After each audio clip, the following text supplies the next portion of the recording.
Hi, this is the Bullard Farm Benchmark, the Camp Wanocksett podcast. This is your host, Adam Morse. The Bullard Farm Benchmark comes to you from the shores of the Thorndike at the base of Mount Monadnock.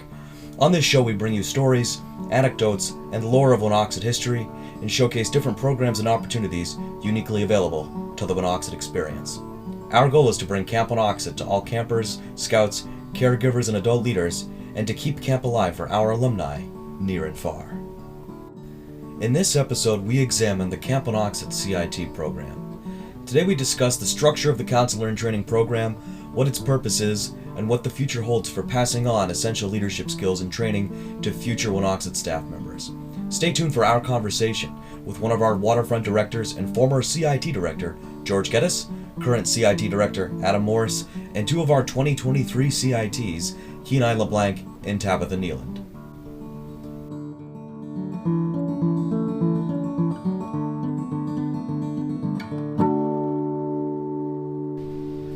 So here we are gathered in the studio this evening, which is the camp director's office, and we're here to talk about the Camp Wanocksett CIT program.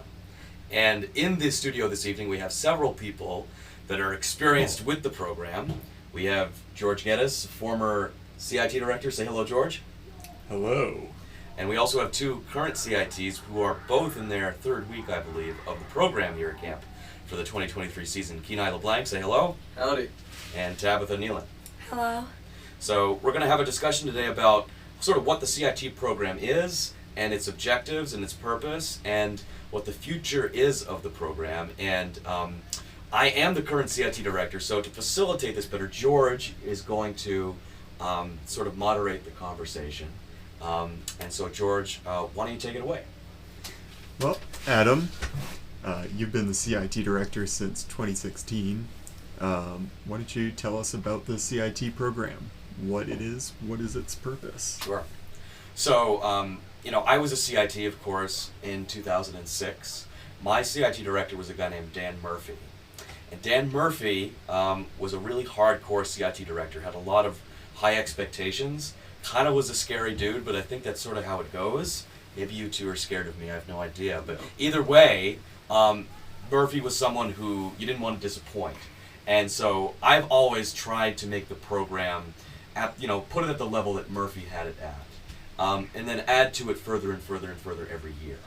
So, when I was a CIT, it rained a lot during staff week. We set up all the tents. We did a lot of waterlogged work. Our shoes were wet, that sort of thing. But it gave us a lot of character.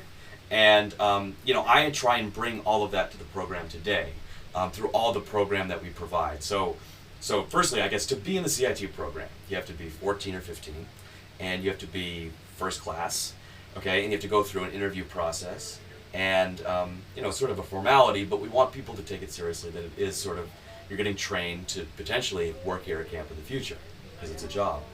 And so, after that, you come to camp during staff week, you get trained, and you do all the program training with the staff, and you set up the camp. You do 3 weeks of your choice, so you work in a different program area every day. That's the major thrust of the program.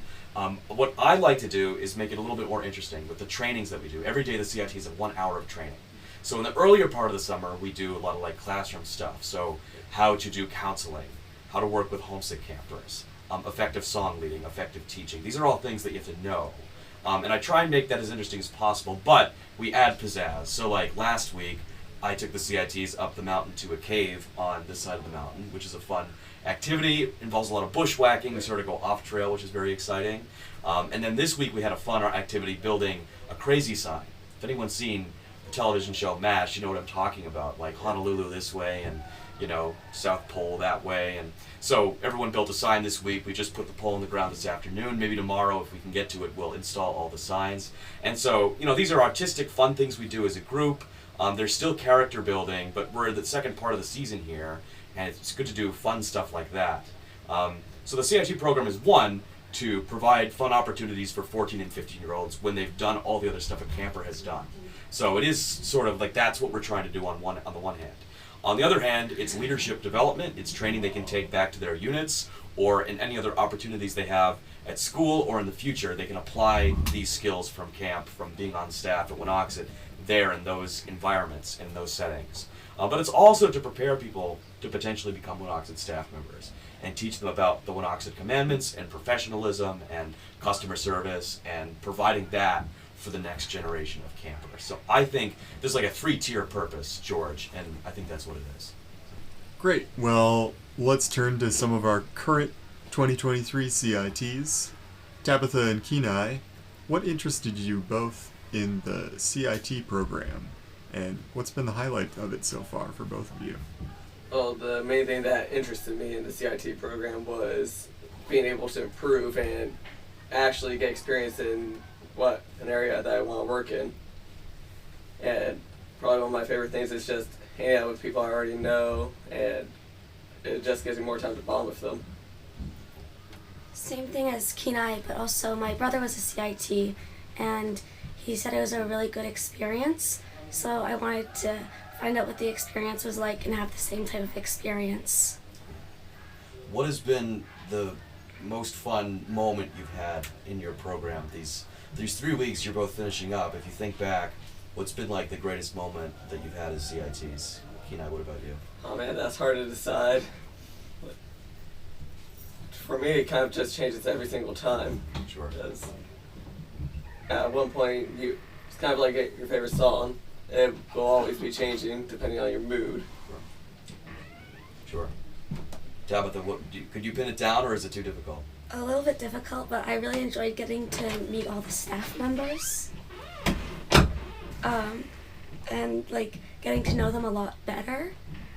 And that was probably a really big highlight. You know, it's interesting because on the one hand, I think there's always something that there's like a really fun moment, and maybe it takes time, I think, to digest. I'm still thinking about when I was a CIT. And I don't know, George, if you were, because you were a CIT in what, 03 or something like that? Yep.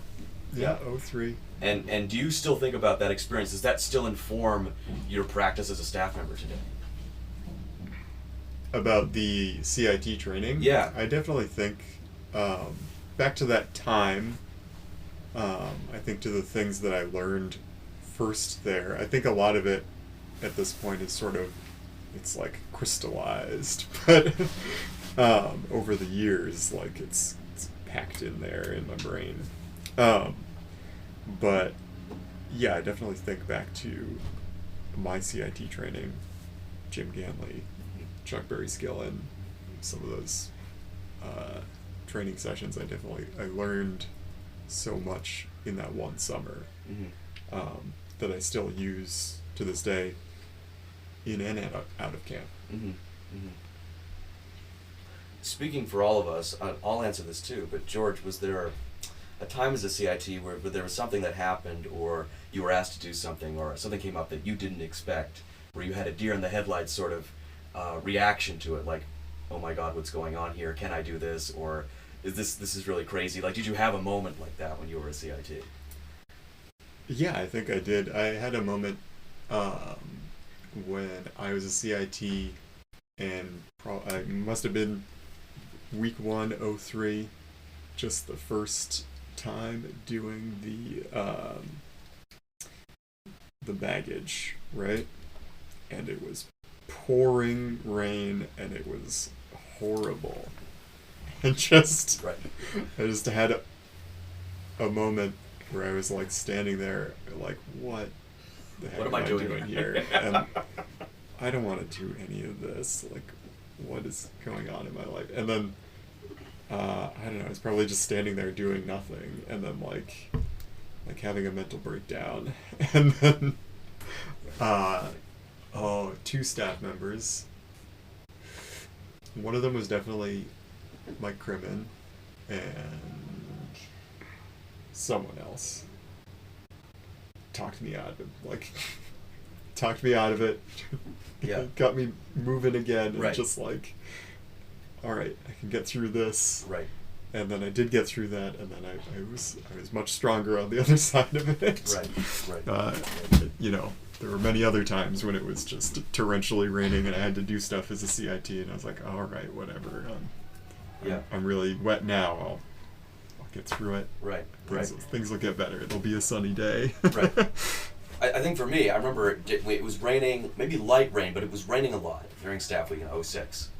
And we were in the parking lot, and there were these telephone poles. I don't know how they ended up in the parking lot. I don't know why we had telephone poles at the parking lot, the away field, like the border of the parking lot and the away field. Yeah.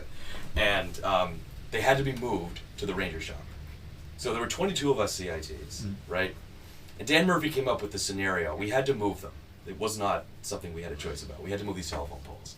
And Dan Murphy came up with this scenario, and I can't remember exactly what it was. It was like, this is the linear bomb, disposal area or something like that. And so that was to encourage us, to make it into a game, sort of to get these things across the road as fast as possible, because they were quite heavy. I mean, these are creosote, induced telephone poles. They're massive. Mm-hmm. So I was like, why am I carrying this telephone pole? Why am I carrying a telephone pole? Yeah. This is ridiculous. People don't carry telephone poles. But now I look back on it and like that was a great thing. That's a great memory. Kenai and Tabitha, have you had a moment like that, or is it too soon to say, or can you think back maybe so far this summer if there was a time like that for you? Not really. It's so far been smooth sailing this year. Excellent. Tabitha, Same. Wow. I was kind of surprised when we started picking leaves out of the rock walls, because I'm so used to just seeing the rock walls without leaves, and then seeing them with leaves when I come in for staff week, and I didn't realize that we were the ones picking the leaves out. Right. Yeah. It seems monotonous, but there is value in taking the leaves out. I love how it looks when it's done, because it looks so spick and span. It looks so clean. Yeah, and you get those connections like that when you're and like, you never notice it. You don't notice it until you do it. Right. Exactly. Yeah. So Adam, what's the structure of the program now? How's it changed over the years? So since I've been the director, it's in many ways it's very similar, but like I was talking about earlier, I try and make it a little bit more exciting and a little bit more fun. And so in trainings, I try and do some interactive things, for example. Earlier part of the summer, I don't know if Tabitha or Kenai, if you were there when Ben Shepard did his excellent homesick camper impersonation, but that was really amusing. So when we're doing counseling, doing that kind of role play and that kind of theatrical element to the training makes it more fun. I think a little bit less monotonous and a little less boring, because these are things that we all as staff members at some point have to engage with on some level. So I try and make the trainings a little bit more interesting. I try and come up with new ideas. I'm always trying to be creative with it. And I'm always open to if the CITs have ideas for trainings or activities that, maybe they'll contribute as well. I want it to be democratic that way. I've also had some people come and do COPE games for that. So Rachel has done COPE activities with the CITs, and Will Neville has done COPE activities with the CITs. I've done a couple myself, but I'm not really a COPE person, so I bring in these more expert people to do that also. And then going to the cave, once or twice a summer if we have time. The sign we did is brand new. And so I'm going to do some fun stuff next week as well, which I don't want to say yet because it's a surprise. But in that sense, it's maybe changed a little bit. But ultimately, George, it's very similar to how it was when I was director for the first year, and I think very similar to when I was a CIT. And I don't know about you, I don't know what it was like in 03, but I think that, their tradition is the 8th commandment. And, people go through this process of, they come to staff week, they get thrown, basically to the wolves. And we tell them, this is the work we're doing, this is the training we're doing, we gotta stay up late, we gotta do these things. And you sort of you build fortitude by doing that. And people are asking themselves questions like, why am I here? What is the point of this? I could be at home. But then, later on in staff week, some exciting things happen. And then later on the summer, the work is so rewarding, and you have so much fun working in the program areas, and the relationships you develop with your fellow CITs last a long time. And I like providing the structure for that to be facilitated. I mean, George, do you talk to anybody from your CIT year, or did you have lasting relationships from that? From my CIT year, I still see Mark Goldwine once in a while, from time to time. But yeah, I definitely, although I don't see them as often as I used to in past years, definitely whenever I do see someone from my CIT year, we always have something to talk about, something to catch up on. And you talk about maybe one or two things that happened when you were a CIT still. Oh, yeah. Yeah. Yeah. Right. So, Adam, tell us, what's the future of the CIT program? So, the CIT program is not just important for leadership, for bringing that home to your troops or units. It's not just about campers having new opportunities. It's about keeping the camp going. And so when we recruit for the CIT program, we're thinking about the longevity of the staff being able to keep running the camp. And I admit I'm unfamiliar with how other camps do their CIT programs. I don't know how Treasure Valley does it. I never met anybody from there. I've never been there myself. I don't know how Moses does it. I don't know how these other camps in the region do their CIT program. But I think, number one, you have to keep building it and recruiting for it. So every week we have a meeting, in the ad building, make an announcement at lunch, and bring people down to the ad building after and have an informational meeting for prospective CITs, just sort of to field interest with people. And so you get people to know about it, and then in the fall, people can start applying online for the program, and then we reach out to them in the spring with their contact information they provide. So as many CITs as possible is the goal. I think that the future is to recruit as many as possible from as wide a geographical range as we possibly can. So from our council, but also we have many CITs from out of council that came as campers. So promotion, I think, is essential for the success of everything. I've had CITs that never went to Wanocksett before as campers, but their troop was coming like that year. And so they were like, well, what about the Wanocksett CIT program? So never set foot on camp property ever. And then they start, the first time they come into camp is staff week, which to me is insane.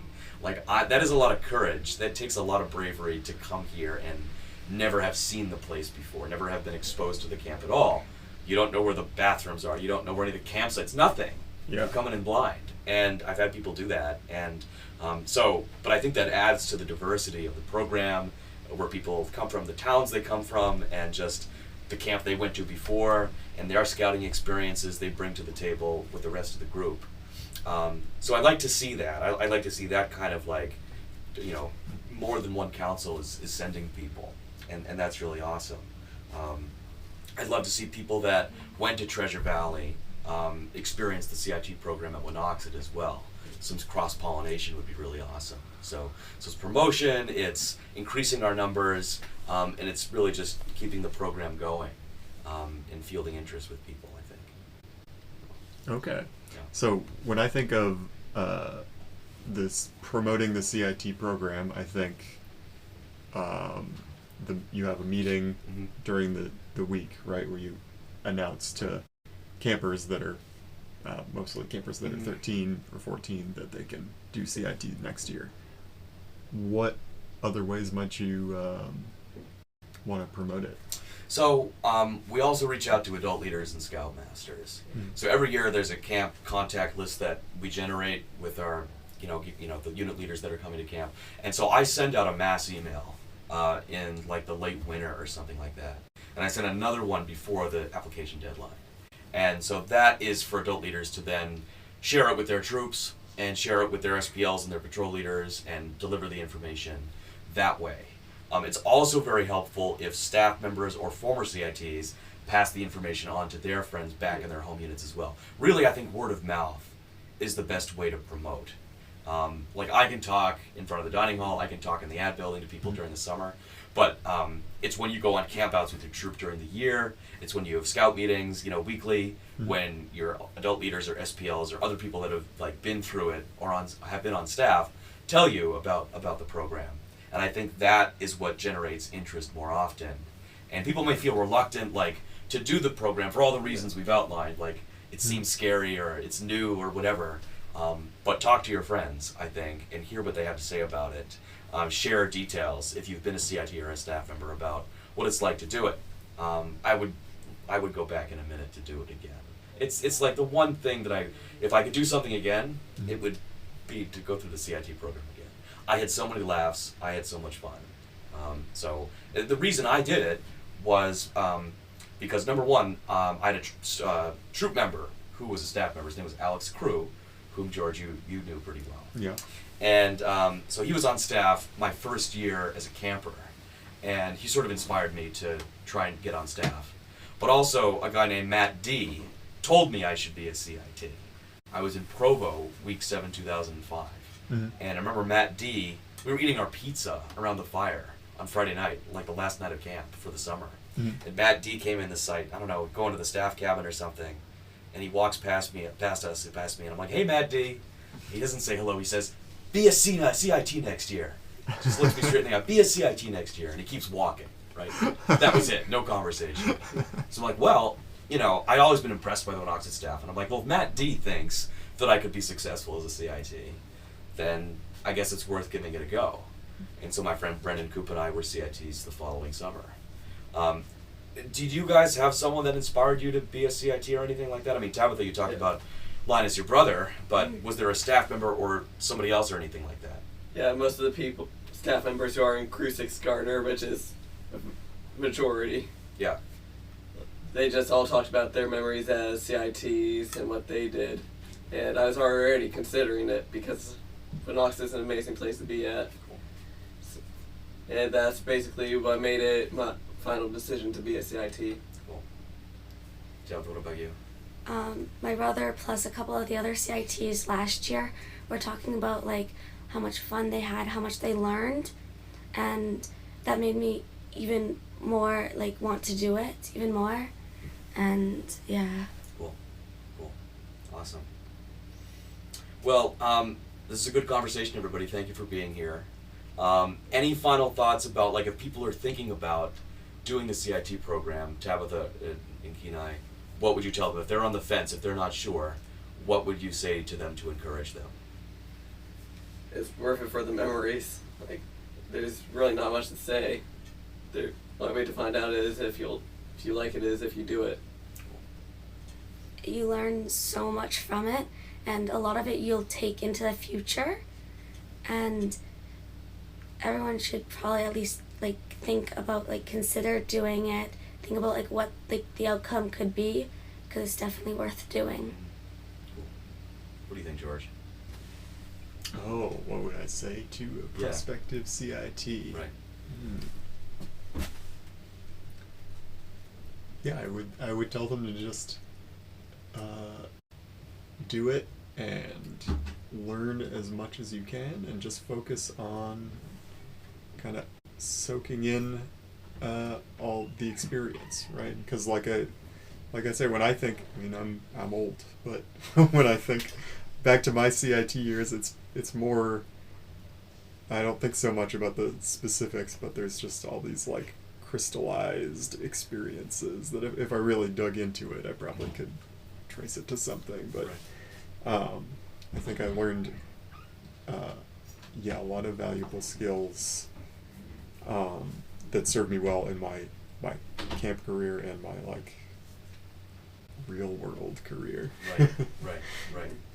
Yeah, I think that point about absorbing is so key. You take a lot in, but it takes a while to like percolate and settle, and then it maybe means something, and you figure it out later on or something like that. Yeah, and you got to be okay with that. Like, you know, a lot. You want to learn all the secrets now, all the how to do everything, but it just takes time to learn anything. Right. Cool. Well, Kenai, Tabitha, George, thank you so much for being here for this conversation. And anyone out there, if you're thinking about being a CIT, if you're eligible or have friends, recommend that you do it. Thanks for listening.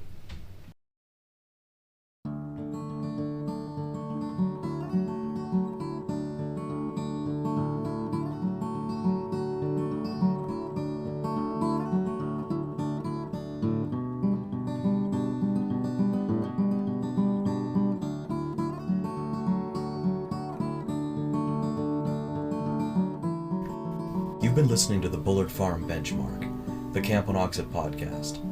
This podcast is written, recorded, and produced by Adam Morris, Nick Hoff, and Andy Collins. The writing and planning of this episode is by Adam Morris and George Geddes. Editing is by Adam Morris.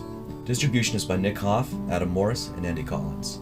Original music taken from the song The Grand Monadnock Blues is composed and performed by Adam Morris. See you next time.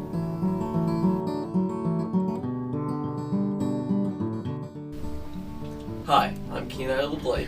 I'm Tabitha Nealand. And I'm George Geddes, and you're listening to The Bullard Farm Benchmark, the Camp Wanocksett podcast.